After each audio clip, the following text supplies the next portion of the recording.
하나님의 말씀은 요한일서 4장입니다. 요한일서 4장 7절에서 21절까지 말씀이에요.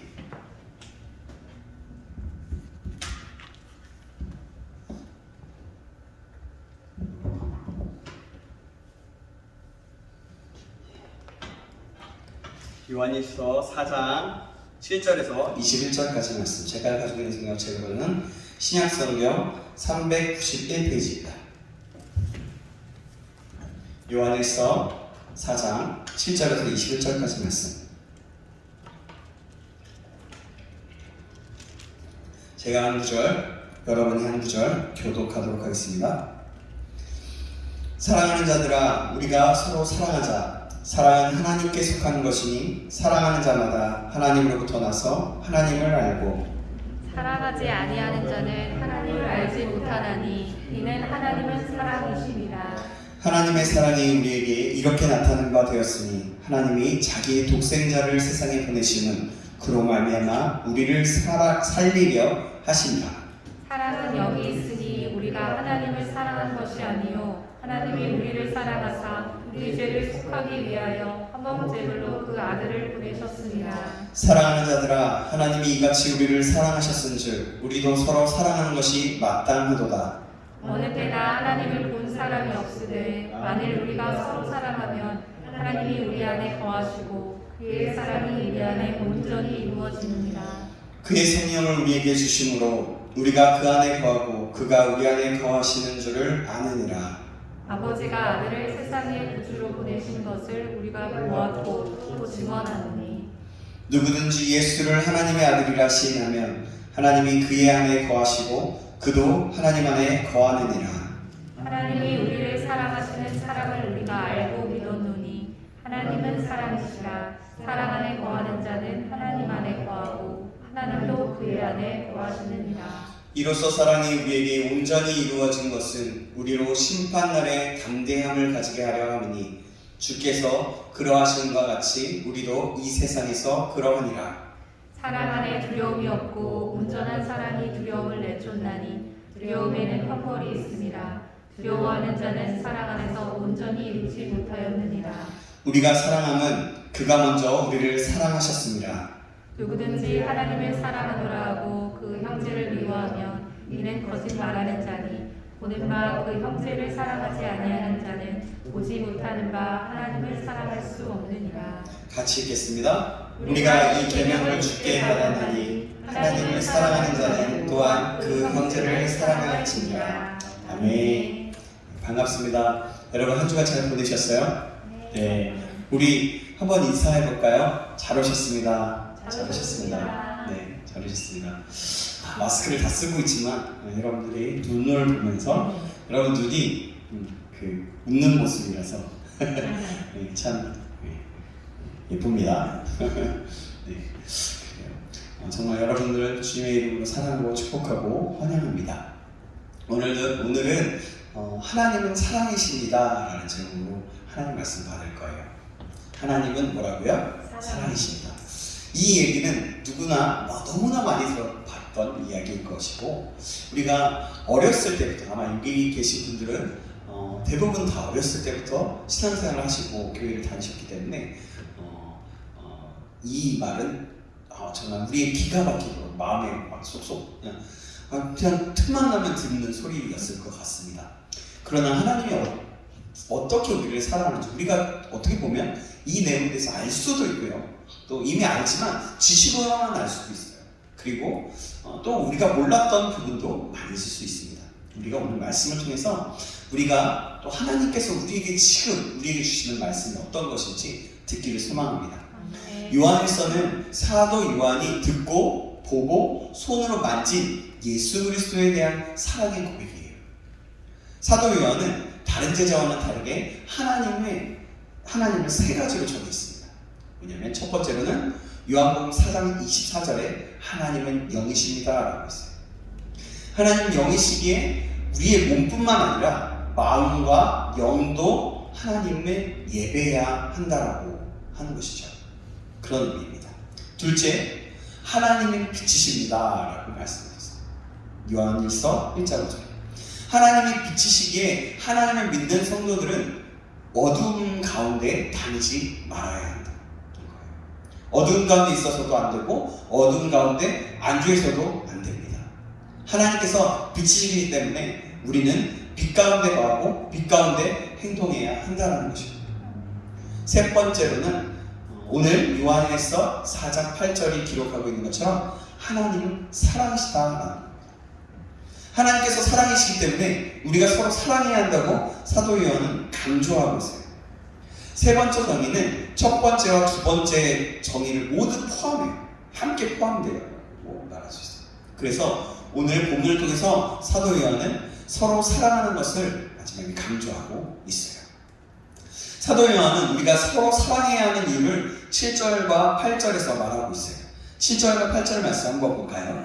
제가 읽어드리겠습니다. 사랑하는 자들아, 우리가 서로 사랑하자. 사랑은 하나님께 속한 것이니 사랑하는 자마다 하나님으로부터 나서 하나님을 알고 사랑하지 아니하는 자는 하나님을 알지 못하나니 이는 하나님은 사랑이십니다. 아멘.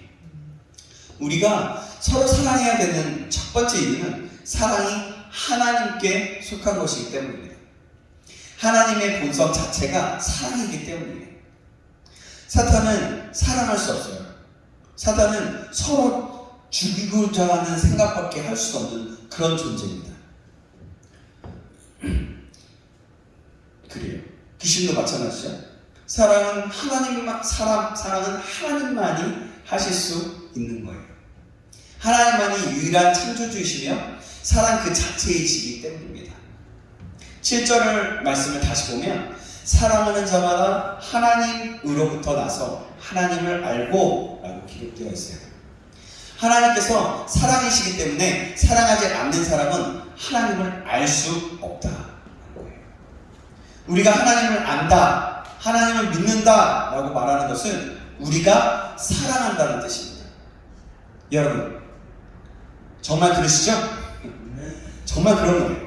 하나님 믿는다라는 것은, 하나님 안다라는 것은 우리 서로가 사랑한다라는 그런 뜻이 오늘 본문은 너무 그렇다는 거죠. 우리가 서로 사랑해야 하는 두 번째 이유는 9절과 10절에 기록되어 있어요. 9절 말씀 제가 여러분이 10절 읽어주시겠습니다. 하나님의 사랑이 우리에게 이렇게 나타낸 바 되었으니 하나님이 자기의 독생자를 세상에 보내심은 그로 말미암아 우리를 살리려 하심이라. 사랑은 여기 있으니 우리가 하나님을 사랑한 것이 아니요 하나님이 우리를 사랑하사 우리 죄를 속하기 위하여 화목제물로 그 아들을 보내셨습니다. 아멘. 우리가 서로 사랑해야 하는 이유 두 번째 이유는 하나님께서 우리를 구원하시기 위해 독생자를 세상에 보내주셨기 때문이에요. 우리는 말로 하는 사랑을 많이 해요. 말로는 못할 것이 없습니다. 그죠? 제가 여러분들을 사랑합니다 라고 말하는데 제가 아무것도 안 해봐요. 여러분들한테 평소에 관심도 없고요.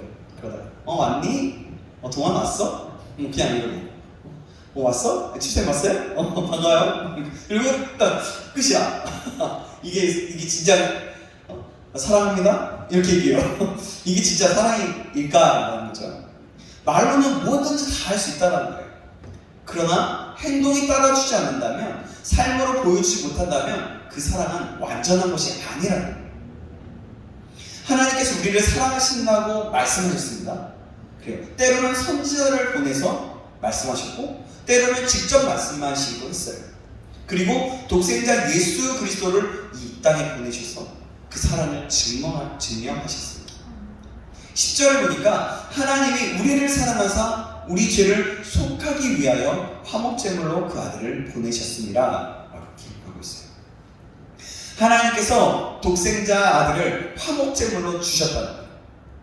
이 의미는 제가 이렇게 적용할 수 있어요. 포악하고 사나운 개 한 마리를 살리기 위해서, 아니 살인을 밥 먹듯이 하는 살인자를 위해서 그 죄가 사해진다면 그 죄를 없애기 위해서 제 아들 주원이를 제물로 드리는 거예요. 죽이기 위해서 보내는 겁니다. 하나님께서 우리에게 그렇게 하신 거예요. 이게 가능합니까? 아니죠. 제가 만약에 아들을 그렇게 보내야 된다면 제 아내가 가만히 있지 않아요. 그죠? 여러분, 집사님 마찬가지죠. 집사님 마찬가지죠. 아들을 다른 포악한 그 범죄자를 위해서 보낸다라고 하면서 그럴 수 있어요? 못하시죠? 그래요. 저도 그래요. 저도 그럴 것 같아요.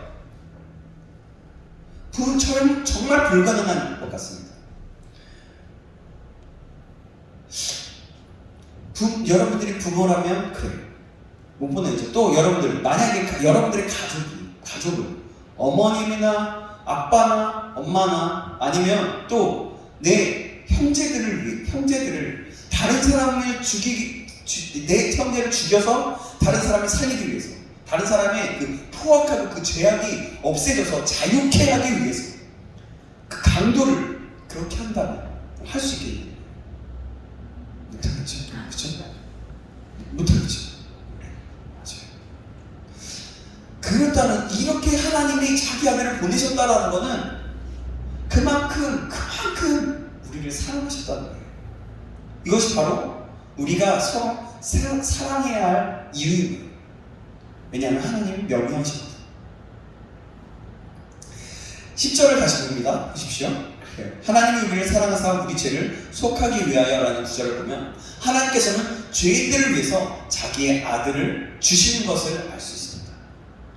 위대한 지도자나 탁월한 사람을 위해서 대신 죽는 사람은 간혹 있어요. 지도자를 위해서. 그러나 죄인을 위해서 죽는 사람은 없어요. 하나님께서는 살만한 가치가 없는 죄인을 위해 자신의 독생자를 보내주셨어요. 그 죄인이 누구입니까? 그 사람은 바로 사실 저와 여러분이에요. 예수님께서 아주 나약하고 더럽고 추악하고 악취나고 보잘것없는 저와 여러분을 저러분을 위해서 죽기까지 사랑해 주시는 거예요. 사랑하는 여러분, 우리는 다 죽을 수밖에 없는 죄인들이에요. 우리를 구원할 수 없어요. 그래서 우리를 대신해서 예수님께서 죽으신 거예요. 예수님께서 화목제물로 죽으신 거예요. 그분이 죽으심으로 우리가 구원을 얻은 것입니다. 그리고 생명을 얻은 거예요. 사랑하는 여러분, 이 하나님의 사랑이 여러분의 마음에 가득하기를 간절히 소망합니다. 그 사랑의 십자가가 저와 여러분의 마음에 뜨거움으로 임하기를 주님의 이름으로 축원합니다. 아멘. 그리고 간절히 소망합니다. 내가 죽어야 하는데 내가 죽지 않는 거예요. 예수님이 대신 죽으신 그 큰 사랑처럼 우리가 서로 사랑하는 것이 마땅하다는 거예요. 우리 모두가 그러기를 간절히 소망합니다. 우리가 서로 사랑해야 되는 세 번째 이유가 11절 12절에 기록되어 있습니다. 11절 말씀 여러분이 먼저 읽어주시겠어요? 11절 말씀 시작. 사랑하는 자들아, 하나님이 이같이 우리를 사랑하셨은즉 우리도 서로 사랑하는 것이 마땅하다. 어느 때나 하나님을 본 사람이 없으되 만일 우리가 서로 사랑하면 하나님은 우리 안에 거하시고 그의 사랑이 우리 안에 온전히 이루어지느니라. 아멘. 우리가 서로 사랑해야 되는 이유는 하나님께서 지금도 우리를 계속해서 사랑하시기 때문입니다. 우리가 서로 사랑할 때 비로소 우리는 하나님을 알 수 있어요. 우리 중에 하나님을 본 사람은 없지만 우리가 사랑할 수 없는 사람을 사랑하고 우리가 용서할 수 없는 사람을 용서하고 받아줄 수 없는 사람을 받아주고 사랑할 때 그 사랑 속에서 하나님을 볼 수 있는 거예요. 사랑하는 여러분, 저는 많은 사람이 우리를 통해서 하나님을 볼 수 있기를 간절히 소망합니다. 우리 청년부 한 사람 한 사람을 통해서 그 각자의 삶 속에서 그 가정과 그 직장과 그 일터와 학교와 그 모든 곳에서 나를 통해서 하나님의 사랑을 느끼게 되는 일이 더 많아지겠습니다. 그뿐만이 아니라 그것뿐만이 아니라 우리 교회 내에서도 마찬가지예요.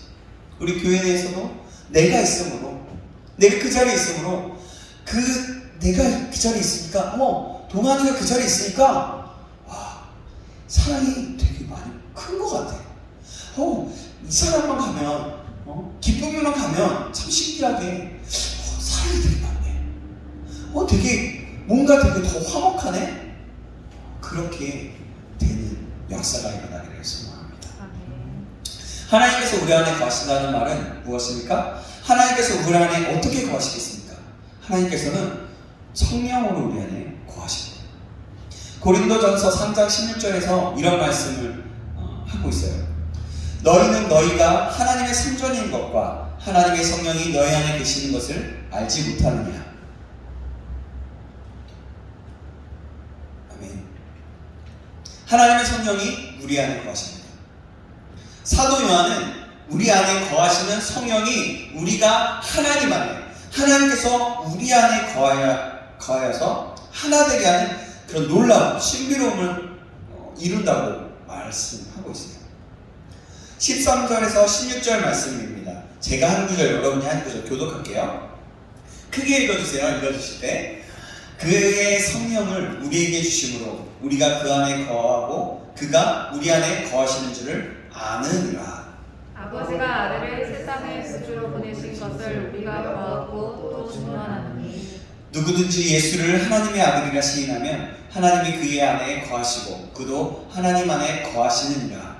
하나님이 우리를 사랑하시는 사랑을 우리가 알고 믿었노니 하나님은 사랑이시라. 사랑 안에 거하는 자는 하나님 안에 거하고 하나님도 그의 안에 거하시느니라. 아멘. 네.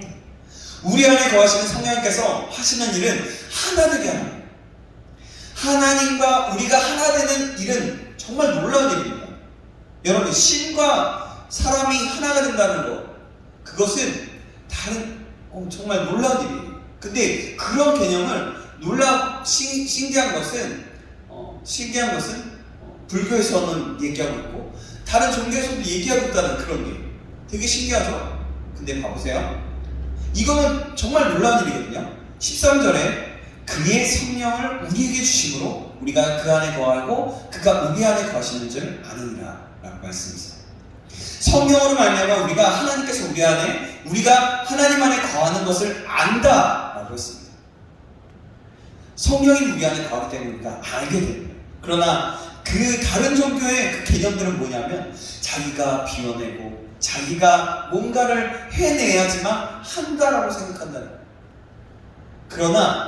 그러나 우리는 확실히 알 수 있는 것은 우리가 예수님을 믿음과 동시에 성령님이 우리와 함께 하신다는 거예요. 왜냐하면 예수님을 믿는다는 것 자체는 우리의 힘으로 전혀 할 수 없는 것이기 때문에. 15절에 보면 누구든지 예수를 하나님의 아들이라 시인하면 하나님이 그 안에 거하시고 그도 하나님 안에 거하시느니라. 아멘. 그렇죠. 이 말씀을 말하겠죠. 여기서 그라는 말은 예수를 하나님의 아들이라 시인하는 사람을 말해요. 16절에 보면 사랑 안에 거하는 자는 하나님 안에 거하고 하나님도 그의 안에 거하시느니라고 말하고 있어요.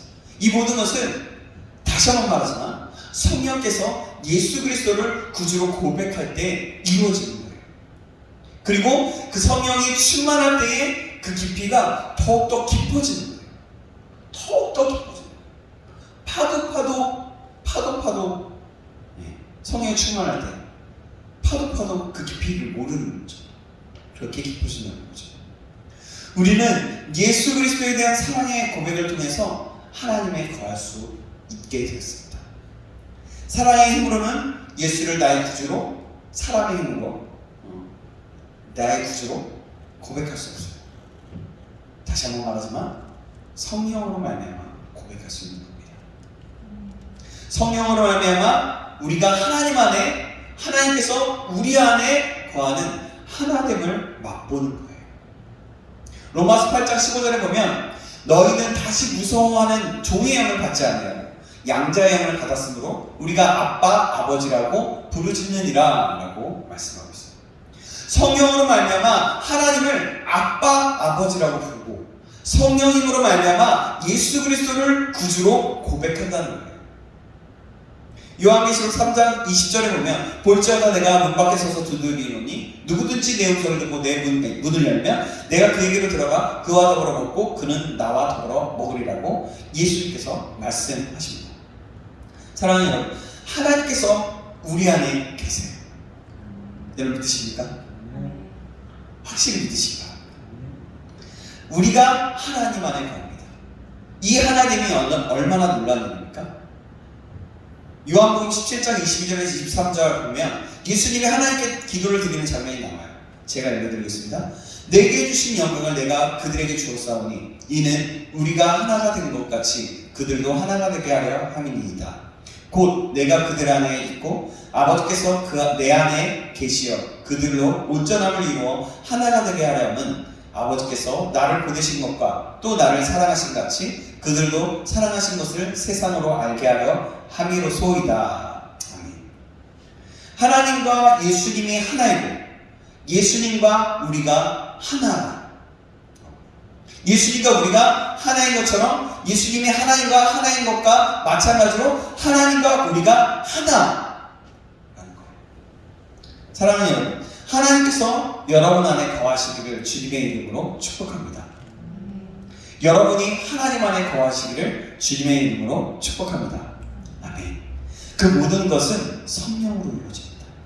그래서 우리가 성령을 사모하고 성령의 은혜 가운데 나아가고 성령의 힘을 의지하여서 하나님께 나아가는 거예요.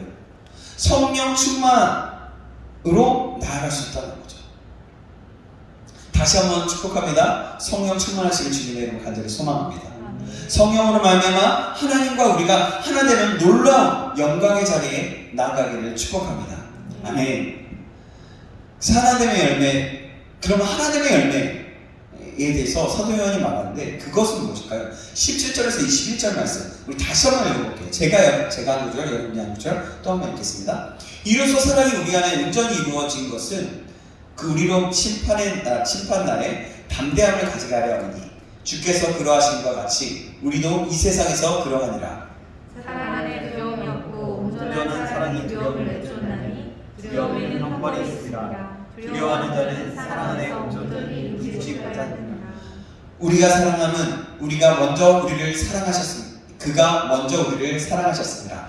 누구든지 하나님을 사랑하노라 하고 그 형제를 미워하면 이는 거짓말하는 자니 보는 바 그 형제를 사랑하지 아니하는 자는 보지 못하는 바 하나님을 사랑할 수 없느니라. 함께 읽겠습니다. 우리가 이 계명을 주께 받았나니 하나님을 사랑하는 자는 또한 그 형제를 사랑할지니라. 아멘. 사랑함으로 얻어지는 첫 번째 열매가 담대함입니다. 사도 요한은 요한일서에서 담대함이라는 단어를 4번 쓰고 있어요. 2번은 하나님께 나아가 기도할 때 우리가 담대함을 얻었다고 했고 또 2번은 마지막 날 재림의 날에 누리는 담대함을 이야기합니다. 오늘 우리가 읽은 본문의 말씀은 다가오는 하나님의 심판과 관련된 담대함이에요. 참된 그리스도인은 두려움이 없고 장래에 받을 심판에 대한 담대함이 있습니다. 담대하다는 것은 두려움이 없다는 겁니다. 두려움은 하나님께서 우리에게 주신 것이 아니에요. 두려움은 죄를 범한 인간이 갖게 된 겁니다. 제가 예전에 우리 주원이가 어렸을 때 길을 가다가 무엇을 먹고 그냥 쓰레기가 있었는데 들고 있다가 그냥 귀찮아가지고 저도 모르게 그냥 쓰레기 근처에다 그냥 대충 던져놓고 왔어요. 버리고 왔어요. 근데 그때 제 아들이 물어보는 거예요. 아빠 왜 쓰레기를 여기다 버려요? 정말 창피하더라고요. 창피해서 막 숨고 싶었어요. 아이에게 뭔가 말하기가 두려웠어요. 먼저 어른이고 아빠가 올바르게 살아야 하는데 그러지 못한 저의 창피함과 아이도 똑같이 혹시라도 그렇게 할 것 같은 두려움이 제 마음에 있게 되었어요. 아담과 하와가 선악을 알게 하는 나무를 까먹었을 때 모습은 어떤 모습이었어요? 뭐였냐면 어땠어요? 숨었어요. 두려워서 숨었어요. 죄를 지으면 두려움이 생깁니다. 우리가 하나님 앞에 나가면 우리의 죄가 드러나게 돼요. 다른 사람들이 모르는 나만 아는 죄까지도 드러나게 됩니다. 생각으로 지은 죄까지 다 드러납니다. 왜냐하면 그게 생각이 나거든요. 그래서 이사야가요 하나님을 만났을 때 먼저 했던 반응이 뭐였어요? 나는 무서운 사람입니다 라고 말했던 재판장이신 하나님 앞에서 사탄은 우리의 죄에 대해 참소합니다. 그래서 두려움이 생기는 거예요. 그러나 우리는 예수 그리스도의 보혈로 말미암아 담대해질 수 있어요. 예수님께서 우리를 사랑하셔서 십자가에서 이미 죄값을 치르셨기 때문입니다. 요한복음 5장 24절에서 예수님께서 이렇게 말씀하세요. 내가 진실로 진실로 너희에게 이르노니 내 말을 듣고 또 나를 보내신 이를 믿는 자는 영생을 얻었고 심판에 이르지 아니하나니 사망에서 생명으로 옮겼느니라. 아멘. 우리는 예수님의 사랑으로 말미암아 담대하게 하나님 앞으로 나아갈 수 있습니다. 갈보리 십자가에서 그 예수님이 죽으심으로 저와 여러분을 구원하여 준 온전한 사랑이 우리의 두려움을 내어쫓고 담대함을 준다는 겁니다. 여러분 이 사실을 믿으시기 바랍니다. 혹시라도 내가 뭔가 두렵다면 그것은요, 내가 뭔가 내 영적으로 내 속에 죄가 있지는 않은지 아니면 사탄의 참소가 있지는 않은지 한번 점검해볼 필요가 있는 거예요. 내 믿음이 혹시 하나님을 믿는 믿음이 멀리 있게 되지는 않았는지, 믿음이 작아지지는 않았는지 그렇게 돌아볼 필요가 있다는 겁니다. 또 하나됨의 열매, 사도 요한은 열매 두 번째를 뭐라고 얘기하냐면 형제 사랑이라고 얘기합니다. 20절, 21절에 보면 사도 요한은 하나님을 사랑한다고 말하면서 그 형제를 미워하면 그 사람은 하나님을 사랑하지 않는 사람이라고 지적하고 있어요. 그 사람은. 우리는 눈에 보이지 않는 하나님은 사랑한다고 쉽게 말할 수 있어요. 그러나 우리에게 아픔을 주고 고통을 주고 우리를 힘들게 하는 우리의 눈에 보이는 형제, 가족을 사랑하는 것은 쉽지 않습니다. 요한은 하나님을 사랑한다고 하면서 눈에 보이는 형제와 자매를 사랑하지 않으면 거짓말을 하는 것이다 라고 지적하고 있어요. 용서할 수 없는 사람을 용서하고 사랑할 때 비로소 하나님을 알 수 있기 때문입니다. 사랑하는 여러분, 우리는 눈에 보이는 우리의 형제들을 사랑함으로 하나님의 사랑을 알 수 있어요.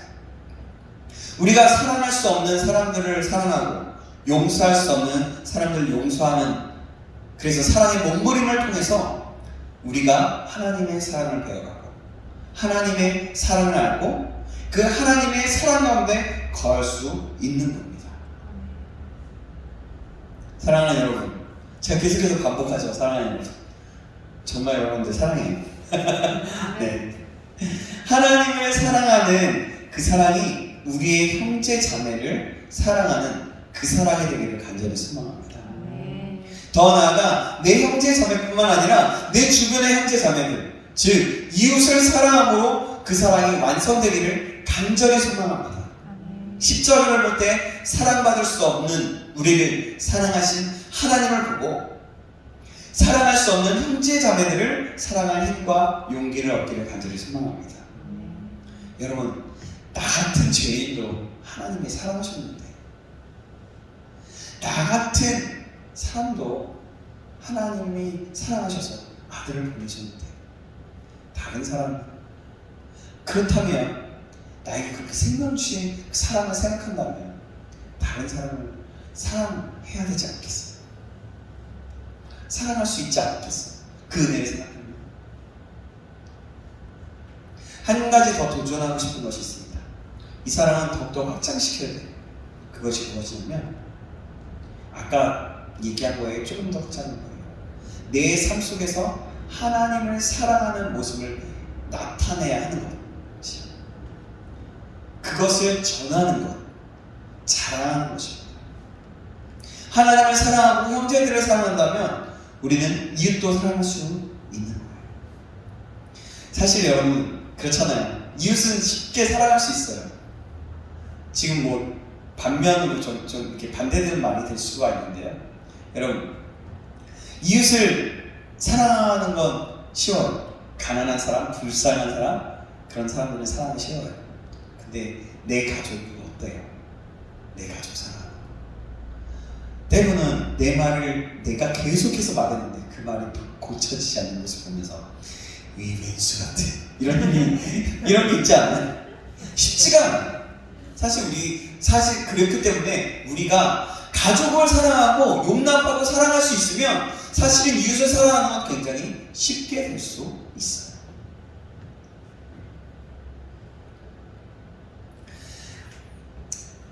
여러분, 그 사랑을, 하나님께서 우리에게 주신 그 사랑을 가만 놔두지 않고 전할 수 있는 저와 여러분 되기 간절히 소망합니다. 우리를 사랑하셔서 아들을 보내신 하나님의 사랑처럼 우리도 그 사랑을 전할 수 있게 되기를 간절히 소망합니다. 그것이 하나님께서 가장 기뻐하실 거예요. 하나님은 사랑이십니다. 아멘. 아멘. 하나님은 사랑이십니다. 아멘. 이것을 내가 간직함으로 것으로 끝나는 것이 아니라 다른 사람에게 나눌 수 있는 그런 자 되기를 다시 한번 예수님의 이름으로 축복합니다. 아멘. 기도하겠습니다. 사랑의 하나님 아버지, 하나님께서 우리를 사랑하셔서 독생자 예수 그리스도를 보내주시기까지 사랑하신 그 사랑의 자리로 나아가기를 간절히 원합니다. 우리가 서로 사랑하게 하여 주시옵소서. 사랑으로 완성을 이루게 하시고 십자가의 사랑의 자리로 나아가는 저희 모두가 될 수 있도록 인도하여 주시옵소서. 더 나아가서 그 사랑을 나누고 자랑하고 전할 수 있는 자 될 수 있도록 인도하여 주시옵소서. 살아계신 예수님의 이름으로 기도합니다. 아멘.